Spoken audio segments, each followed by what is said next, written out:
Just another afternoon sa ating lahat, mga Lods. Malapit na ang Pasko. Kasabay ng paparating na Pasko ang pagpapalit ng taon. Malapit na magtapos ang 2023 and ilang tulog na lang kasabay. Pagkatapos na ng Pasko, ilang tulog na lang 2024 na. And nasa atin ang mga ugali na nating mga Pinoy ang maniwala sa mga kasabihan tulad ng magandang magsimula ng negosyo sa paparating na bagong taon. Negosyo in food business, reselling, food and beverage, online reselling, in retail, reselling, dealership, whatsoever.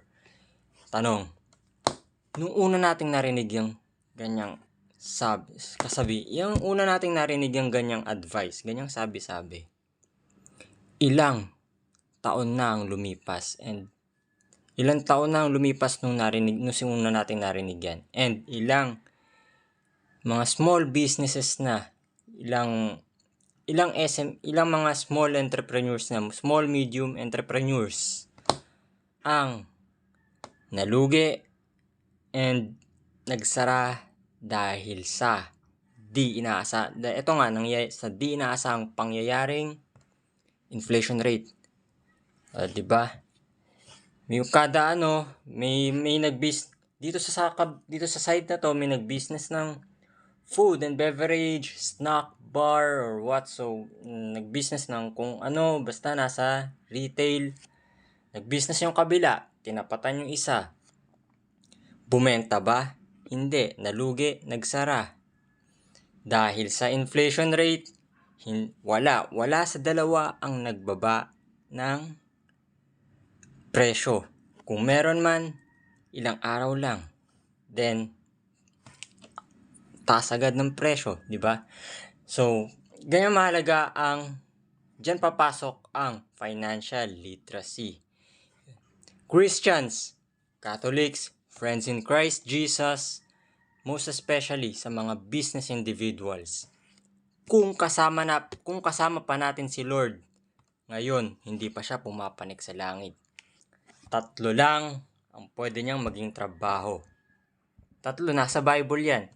Una, Jesus heals. Jesus heals the sick, represents medical practitioners. Yung mga licensed medical practitioners, mga kinikilala hindi lang ng mga kapitbahay, kinikilala ng buong Pilipinas kasama gobyerno. Yan, mga licensed medical practitioners. Second, Jesus rescue the adulterous woman who's being stoned to death. Being stoned to death represents this second possible job of Jesus, represents lawyers. Yung pangatlong possible na career ni Lord is nasa Bible yan. In the book of Romans chapter 13 verse 8, owe nothing to anyone except love and to love one another. This possible third career of Jesus represents financial advisors. Ulitin ko, owe nothing to anyone except love and to love one another. Bale, ang translation niyan today is do not be in debts. Do not be in debts with anyone. Lahat naman tayo kailangan natin ng pera. So, hindi naman masamang umutang. Siguraduhin mo lang na in due time, in the given time, makakapagbayad ka. May pambayad ka sa utang mo. Pero kung hindi mo masigurado yon, wag kang uutang, please lang. Dahil yung uutangan mo, yung pwede mong utangan, nangailangan din ng pera. Kailangan niya ng pera para sa pamilya, para sa pang-araw-araw na gastusin. And sa nangyayaring inflation ngayon, lahat tayo kailangan ng pera. Yun. And another verse na pasok sa financial literacy.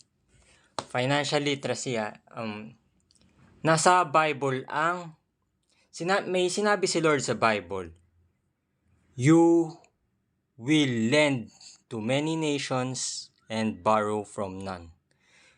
You will lend to many and borrow from none. You will lend to many nations and borrow from none.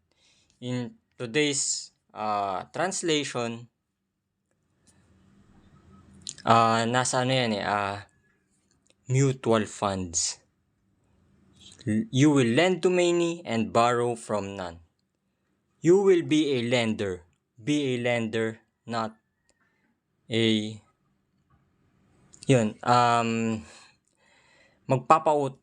you will be a blessings to anyone. Yun bang basic na mutual funds. Prosperity Money Market Fund. Yung Prosperity Money Market Fund, if you invest in this portfolio, in this type of portfolio, you lend your money to those credit card holders. Sa mga professionals na may credit card holders. For financial assistance in case na mag-run out of cash, may card. Swipe. Nasa kanila na yun. Yung interest, yung tutubong interest na, and yung portion, pwede mong kitain. Yung porsyentong pwede mong kitain. Wala na sa ano mo yan. Parang, on the financial, onto those financial duties na yan. Kung hindi ka financial advisor, investor ka, pero investor ka, saver ka, investor ka, pwede ka pa naman kumita eh. The higher the units or share you purchase, for sure, the higher the return. Yun. Pero wag naman sanang halimawin dahil yun nga, wag mo ibaon sa utang yung mga may credit card. Pangalawa, bonds. In one of the financial firm, insurance service, it's like example, Sun Life. Itong si money market funds and bonds is Prosperity Money Market Funds, Prosperity Bonds Fund. Ito na sa Prosperity Bonds Fund, you lend your money to those business-minded individuals para makapagsimula ng business. Yun. So, dalawang basic ng mutual funds yan. Prosperity Money Market Fund and Bonds Fund. Prosperity Money Market Fund, Peso Money Market Fund, Total Return Bonds Fund, Prosperity Bonds Fund. Yun. And if you wonder kung saan mahahanap tong dalawang klaseng portfolios na to, you may search onto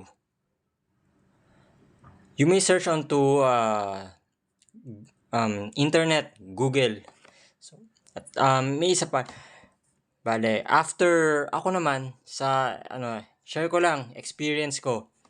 After almost 6 years of trying, thank God I have become part of